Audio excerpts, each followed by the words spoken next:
ಹೀಗೆ ರಸ್ತೆಯಲ್ಲಿ ಅಡ್ಡಲಾಗಿ ಉರುಳಿ ಬಿದ್ದಿರುವ ಟಿಪ್ಪರ್, ಮತ್ತೊಂದೆಡೆ ಟಿಪ್ಪರ್ನಲ್ಲಿದ್ದ ಜಲ್ಲಿಕಲ್ಲು ರಸ್ತೆಯುದ್ದಕ್ಕೂ ಬಿದ್ದ ಪರಿಣಾಮ ಕಿಲೋಮೀಟರ್ ಗಟ್ಟಲೆ ಟ್ರಾಫಿಕ್ ಜಾಮ್. ಈ ದೃಶ್ಯಗಳು ಕಂಡುಬಂದಿದ್ದು ಚಿಕ್ಕಬಳ್ಳಾಪುರ ನಗರ ಕೆಳಗಿನ ತೋಟದ ಬಳಿ ಇರುವ ಆಂಜನೇಯ ದೇವಾಲಯದ ರಾಷ್ಟ್ರೀಯ ಹೆದ್ದಾರಿ 44ರಲ್ಲಿ.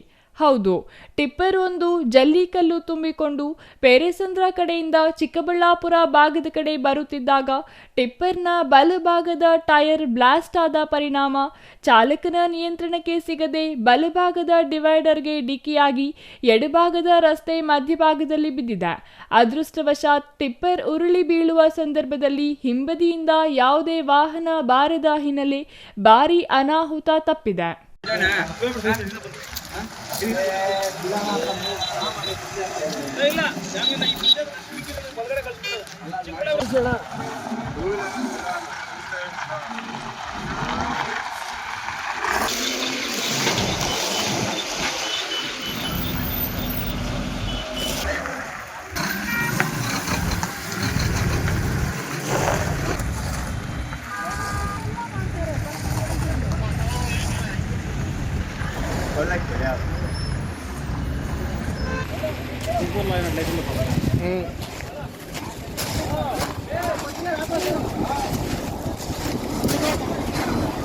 ಇನ್ನು ಜಲ್ಲಿಕಲ್ಲು ತುಂಬಿಕೊಂಡು ಹೋಗುತ್ತಿದ್ದ ಟಿಪ್ಪರ್ ರಸ್ತೆಯಲ್ಲಿ ಅಡ್ಡಲಾಗಿ ಬಿದ್ದು ಟಿಪ್ಪರ್ನಲ್ಲಿದ್ದ ಜಲ್ಲಿಕಲ್ಲು ರಸ್ತೆಯೆಲ್ಲ ಚಲ್ಲಾಪಿಲ್ಲಿಯಾಗಿ ವಾಹನ ಸಂಚಾರಕ್ಕೆ ತೊಂದರೆಯಾಗಿ ಇದರಿಂದ ಸುಮಾರು ಗಂಟೆಗಳ ಕಾಲ ರಸ್ತೆ ಬಂದ್ ಆಗಿತ್ತು.